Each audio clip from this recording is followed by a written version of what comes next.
My wife betrayed me in the most calculated, cowardly way imaginable. She hid an affair behind late night meetings, fake work trips, and a smile I used to trust. I discovered her secret through a gift. Yes, an actual wrapped present that wasn't meant for me. That box shattered everything. And yet, I didn't explode. I didn't scream. I watched. I waited. And when the time was right, I made sure she understood exactly what it means to be deceived by someone you love. Before I get into the details, I'd appreciate it if you'd consider subscribing to this channel. It helps me share my story and hopefully connect with people who've been through similar betrayals. Thanks in advance. All right, let me back up and tell you how this started. My name is Evan. I'm 36. I work in IT for a medium-sized company. I've always been a pretty private, low-key person. I'm the kind of guy who'd rather spend a Saturday fixing up the garage or playing video games than going to parties. My wife Kayla is 34. She's a marketing manager, very social, outgoing, almost the total opposite of me. Maybe that's why I fell so hard for her in the first place. She seemed so alive, so confident. We've been married almost 9 years. No kids, unless you count our golden retriever Milo, who honestly has been the only thing keeping me sane these past few days. On paper, everything about us looked stable. We had a nice house in the suburbs, decent jobs, the usual plans to travel more someday. I guess from the outside, we probably looked like one of those couples who'd never have a serious problem. But lately, something had started to feel off. You know when you've been with someone long enough to feel the slightest shift in their energy? That was happening. It wasn't like she was outright cold to me, but she'd become more distracted, glued to her phone, always tired at night. I told myself it was work stress. She'd been putting in long hours for a new client. She'd even started spending some weekends catching up on reports. At least, that's what she said she was doing. I didn't want to be the suspicious husband. I'd seen other guys drive themselves crazy over nothing. So I made excuses for her. I told myself it was just a phase, that maybe we'd grown a little complacent, that I needed to try harder. And for a while, that seemed easier than acknowledging that something was really wrong. I remember the first time I started to question if I was being naive. It was a Wednesday night. She came home late, like almost midnight, and she didn't have her laptop with her. She said she'd left it in the car and she'd get it in the morning. No big deal, except she never leaves her work stuff in the car. She's meticulous about that. She also smelled different. Not bad, just not like her normal perfume, like some cologne she'd brushed against. I almost asked about it, but she was clearly exhausted and went straight to the shower. I just let it go. That moment kept replaying in my head the next day, but then she came home early Thursday, made dinner, acted completely normal, and I told myself I was overthinking. That was a pattern for the next couple of weeks. Little weird things, then normal behavior. Enough to keep me doubting myself. Kayla and I met when I was 27 and she was 25. I just started my job. She was a new hire in sales. She actually asked me out first, which still feels funny to remember now. We clicked almost instantly. She liked that I was steady, dependable. Her words, not mine. I liked that she brought me out of my shell. I won't pretend our marriage was perfect. We've had arguments over money, over whether or not to start a family, over how much time she spent with her friends. But I always thought we were fundamentally on the same team. That's what hurts the most. This feeling that I was the only one still playing by the rules. I guess I'm telling you all this because I want you to understand that I wasn't looking for trouble. I never snooped through her stuff. I trusted her, maybe too much. And maybe that trust is what made it so easy for her to keep secrets. Nothing really prepared me for the day I found that small, carefully wrapped gift box in the trunk of her car. The box itself was pretty. Silver paper, a red ribbon tied in a neat bow. At first, I thought maybe she'd bought something for me. My birthday was a couple of weeks away. But then I saw the little tag attached. One side had a short handwritten note. It read, "I can't wait to see you again." There was no name, no initials, nothing else. That moment, that exact second, was when everything shifted. It was like my brain split in two. One part of me wanted to believe there was some innocent explanation. The other part knew, deep down, that I'd been living in a version of reality that was about to collapse. I didn't open the box right then. I don't know why. Maybe I wasn't ready to see what was inside. Maybe part of me hoped it would disappear if I just put it back and walked away. But I couldn't unsee the note, couldn't unknow that someone had written it for my wife. That night, I lay awake next to her, listening to her breathe, feeling more alone than I ever have in my life. I couldn't sleep that night. I lay in the dark, listening to the hum of the ceiling fan and the occasional sigh from Kayla beside me. Every time I closed my eyes, I saw that silver box and the note attached to it. I can't wait to see you again. I repeated that line 100 times in my head, trying to convince myself that it didn't mean what I knew it meant, but denial only stretches so far before it snaps. The next morning, I acted normal. I made coffee, asked her how she slept, kissed her goodbye before work. It felt like playing a part in a movie I didn't sign up for. I kept running through scenarios. Maybe it was a misunderstanding. Maybe it was from a friend. Maybe she was planning a surprise and the note was an inside joke. But the more I tried to find an innocent angle, the more I realized it didn't exist. That day at work, I couldn't focus on anything. My screen blurred. My lunch sat untouched. I was running on autopilot, just waiting for the moment I could get home and see if that box was still there. If it was, I'd open it. No more second guessing. When I got home, Kayla was already there, finishing a call in the kitchen. She waved and smiled at me like everything was normal. Maybe for her it was. I excused myself, said I needed to grab something from my car. My hands were shaking as I opened the trunk. The box was gone. That single fact hit harder than anything else. It meant she had gone into the trunk. She had moved it. She knew. Whether or not she knew I'd seen it, she was clearly being careful. That erased any remaining doubt. This wasn't some harmless surprise. She was hiding something. And now she was making sure I wouldn't find it. I stood in the driveway for a full 5 minutes, trying to figure out what the hell to do next. I didn't want to accuse her without proof, but I also couldn't live in limbo pretending everything was fine. Eventually, I decided I'd wait. I'd be patient. I'd find a way to confirm the truth before confronting her. If she was going to play games, I could play too. The first thing I did was set up a new email account and order a small GPS tracker online. I'd seen one on a Reddit thread years ago, tiny, magnetic, easy to hide. It wasn't illegal in our state to track a car you co-own, and the title was in both our names. I wasn't proud of what I was doing, but I didn't see any other way. While I waited for the tracker to arrive, I tried to watch her closely without being obvious. She was good, too good. Still affectionate, still texting me during the day, still making plans for the weekend. But every now and then, I'd catch her zoning out when I talked, her eyes flicking to her phone just a little too often, her fingers typing fast and then pausing when I got too close.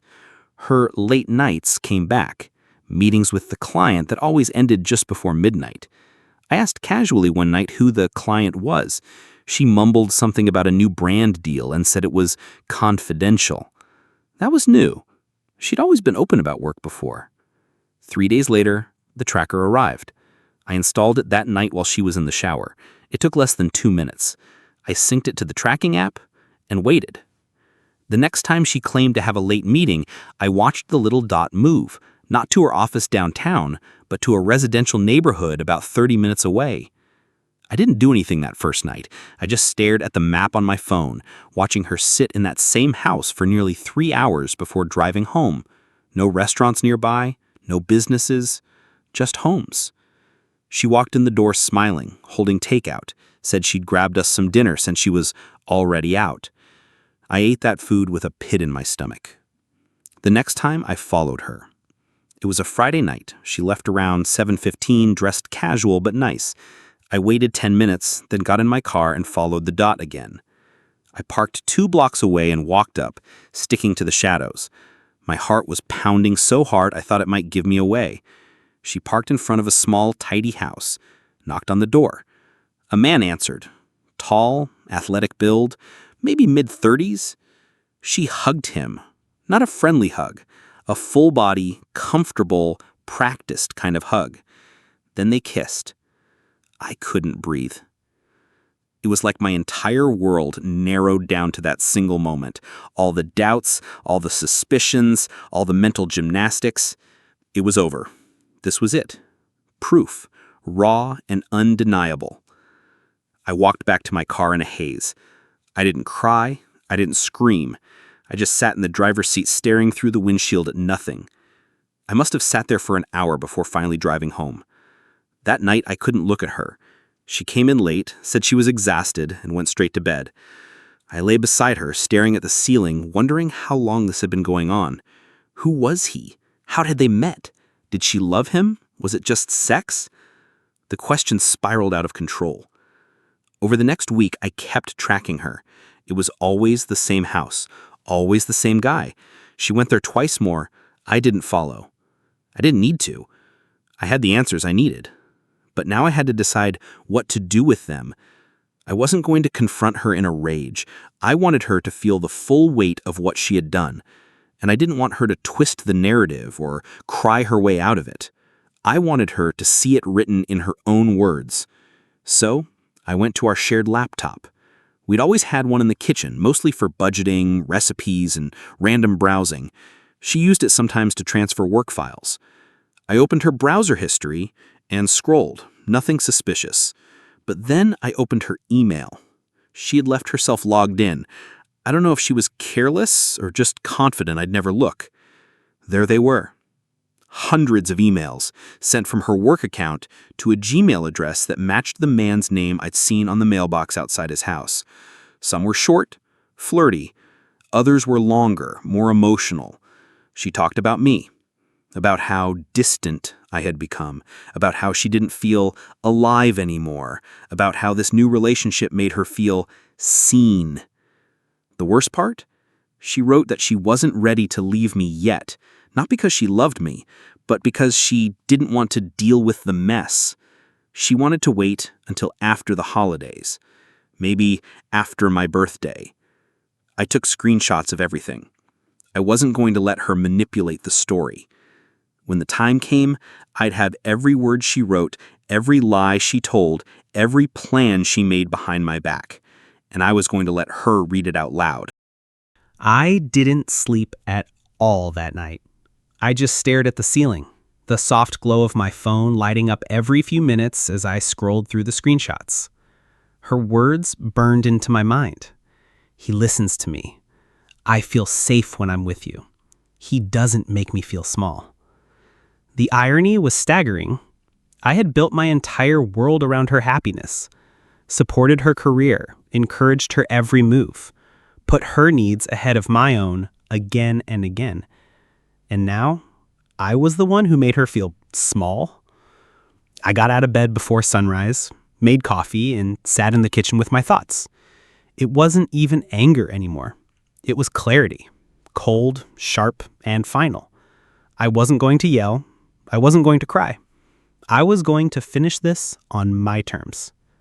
That morning, I took the day off work and went to see a lawyer. I didn't tell Kayla. I said I had meetings. The lawyer was a calm, older woman who didn't flinch when I showed her the screenshots and GPS records. She told me that what I had was solid, that if I wanted to file for divorce, I had a strong position. We didn't have kids, but we had a house, shared finances, and joint accounts. Kayla made more money than I did, especially recently, but not by much. I told the lawyer I wasn't out for revenge. I just wanted a clean break. She nodded and said the first step was getting all my documents in order. I spent the next 2 days doing exactly that. I copied account statements, mortgage paperwork, tax returns. I moved half of the money from her joint savings into a separate account in my name, nothing shady, just protecting my share. I even found the lease for her car, which I was still technically listed on, and called to remove myself. Every step I took made me feel stronger, more grounded, like I was finally taking back control. But I wasn't ready to confront her yet, not until I knew everything. And that's when I decided to visit the guy. Not to fight, not to threaten. I just wanted to see what kind of man she had thrown away our marriage for. So, on a Thursday evening, after tracking her there again and confirming she was inside, I waited until she left, then I knocked on his door. He looked surprised, maybe even a little nervous. I introduced myself calmly.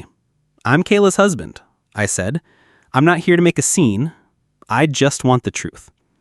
At first, he'd tried to play dumb, but I wasn't in the mood. I showed him a screenshot of one of their emails. His face dropped. He stepped outside, closing the door behind him, and we talked for nearly 30 minutes on the porch. He told her version of things, that I was cold, that we hadn't been intimate in a year, that I was controlling, that she said we were basically separated. I laughed, not because it was funny, but because it was pathetic. She was rewriting the story to justify what she was doing, and he bought it. He looked uncomfortable, said he didn't want to get in the middle of anything. I told him he already was, and then I left. I didn't tell Kayla that I'd seen him, but I started acting a little differently. Less affectionate, less available. I spent more time outside, more time at the gym, more time with friends. She noticed, asked if I was okay. I smiled and said everything was fine. I let her believe I was slipping away. I wanted her to feel what it was like to be uncertain, to wonder, to fear. A week later, I planned the final move. It was a Saturday morning. We were sitting at the table having breakfast. I had made pancakes. She was scrolling through her phone pretending we were normal. I asked her how work was going. She smiled and said things were crazy busy. I nodded. Then I stood up, took a deep breath, and placed a manila folder on the table in front of her. "What's this?" she asked. I didn't answer. I just sat down across from her and watched her face as she opened it. Inside were the printed emails, GPS reports, photos. Her hands trembled. Her eyes scanned the pages and then she looked up at me, pale and silent. "How long have you known?" she whispered. "Long enough," I said. "I wanted to give you a chance to tell me the truth. You didn't." She started to cry, apologize, say it was a mistake, that she was confused, that she loved me, that she was lost. I didn't say a word. I just watched. Let her unravel. Let her sit in the consequences she never thought would come. Eventually, she asked, "What happens now?" I slid over a second folder. "These are the divorce papers. I'm not dragging this out. Sign them and we'll make this as clean as possible." She cried harder, tried to reach for my hand. I pulled it back. That was the moment she realized it was over. Not just the affair, everything. She begged, pleaded, said she'd go to therapy, said she'd cut him off, said anything she thought might work. But it was too late. She didn't regret the affair. She regretted getting caught. I stood up, left the folder on the table, and walked out. That night, I stayed at a friend's place. The next few weeks were hard. The house felt different, quiet in a way that wasn't peaceful, but it was also mine again. Slowly, I started to feel something I hadn't felt in months: relief, then freedom, and finally, hope. The divorce process moved faster than I expected. She signed the papers after a week of silence, though not without sending me a few long texts about not giving up on us and not knowing what she really wanted. I didn't respond. We communicated only through our lawyers from then on. I think that was the part that hit her hardest, that I was done playing the role of the one who fixes everything. I moved out a few weeks later and rented a small apartment on the other side of town. It was nothing fancy, 2 rooms, outdated kitchen, a creaky floor near the bathroom, but it felt clean, free, mine. I didn't take much with me, just the essentials: a few clothes, my laptop, and a beat-up leather chair I couldn't part with. The first night there was strange. No noise, no one calling my name, no one asking where I was going or when I'd be home. For a moment, I stood in the middle of the empty living room and thought, this is it. Then I ordered takeout and watched a movie with a beer. The silence started feeling like peace. Work kept me busy, which helped. I didn't tell many people the full story, just that the marriage ended and it wasn't working out. Most friends respected that. A few asked if I was okay. I said I was figuring it out. The truth was, I didn't feel okay. Not completely. Not yet. But I was getting there. I started going back to the gym regularly, something I had stopped doing months ago. Not to get revenge, not to glow up, just to feel normal again. Physical exhaustion helped. So did routine.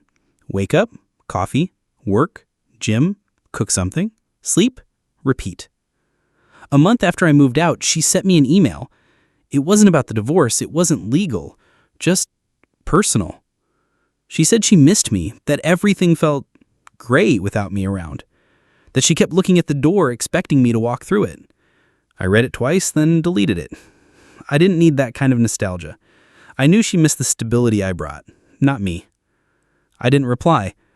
A few days later, I ran into her mom at the grocery store. We had always gotten along. She looked surprised to see me. She gave me a sad smile and said she made a mistake. She knows it. I just nodded. I didn't want to trash talk her daughter, but I wasn't going to pretend either. I said, some mistakes you can't walk back from. Her mom looked like she wanted to say more, but didn't. We left it at that. I started seeing someone about 2 months after moving out. It wasn't serious at first, just drinks, a movie, a walk in the park. Her name was Rachel. She worked in marketing. Divorced too, no kids. Our conversations felt easy, unforced. She didn't try to fix me. She didn't ask too many questions too fast. We just talked. Sometimes for hours. We'd sit in a coffee shop on Sunday afternoons, her legs curled up on the chair, both of us half laughing, half venting about the weird stuff divorced people go through. She didn't make me feel like I had to be anything. I wasn't trying to impress anyone. I was just me. Honest. Worn down maybe, but healing. One night we were walking back to her place and she stopped and said, "You don't talk about her much." I just said, "There's not much left to say." She nodded, didn't push. I liked that about her. No pressure, just presence. Kayla, meanwhile, tried reaching out again, another message, this time asking if we can have coffee. I didn't respond. I'd learned that some bridges don't need to be burning, they just need to be left behind. I wasn't angry anymore, just done. There's a difference. I got the final divorce decree 3.5 months after everything started. I remember holding the envelope in my hand, just staring at it. I didn't open it right away. I left it on the counter, made dinner, cleaned the kitchen, took a shower. Only then, with a towel around my shoulders and the apartment quiet, did I finally sit down and read it. Just a few pages, simple, clinical, but final. I leaned back, stared at the ceiling, and breathed. A long, full breath, like I hadn't done in years. I wasn't celebrating. I wasn't broken. I was just free. About 6 months after the divorce was finalized, I realized I hadn't thought about Kayla in days. Not in a bitter way, not in a hopeful way, just not at all. It was a strange kind of freedom, like waking up one day and realizing a weight you'd carried for years had disappeared and you hadn't even noticed it slipping away.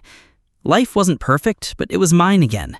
I had structure, peace, even joy in small things. Mornings became something I looked forward to. I'd wake up around 6:30, make coffee, open the window to let fresh air in. I started journaling a bit, not anything dramatic, just quick notes about what I did, what I felt, what I wanted to remember. A kind of quiet self-check. Rachel and I had become closer. At some point, without us ever defining it, she just became part of my routine. We didn't label it or rush it. She kept her space, I kept mine.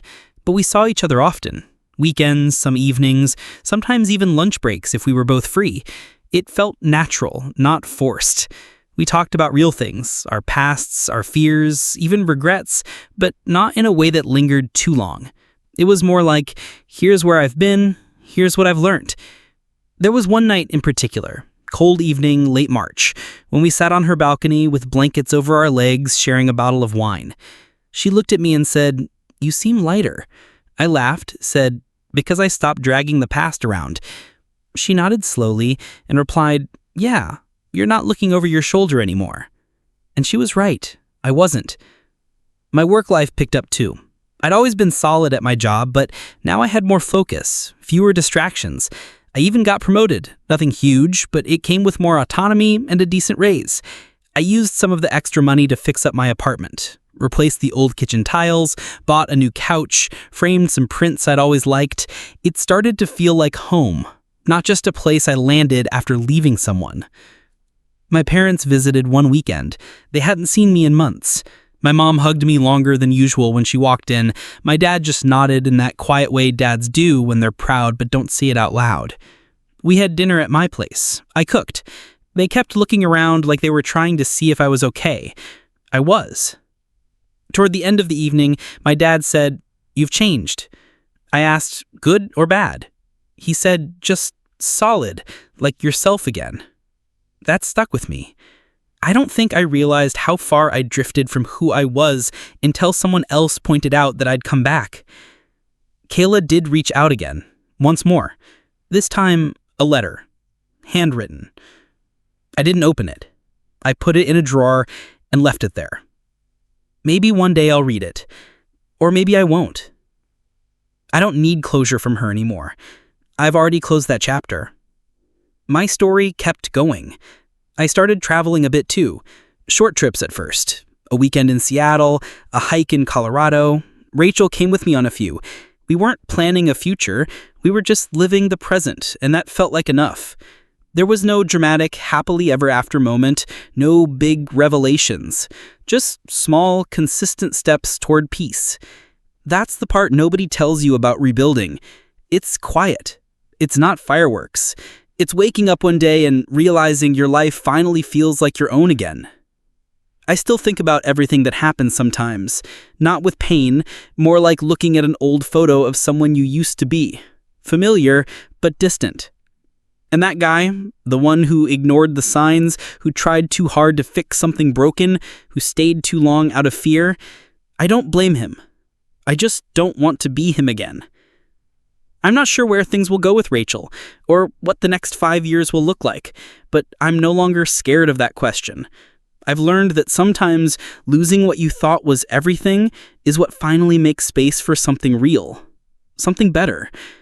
And for the first time in a long time, I'm not looking back.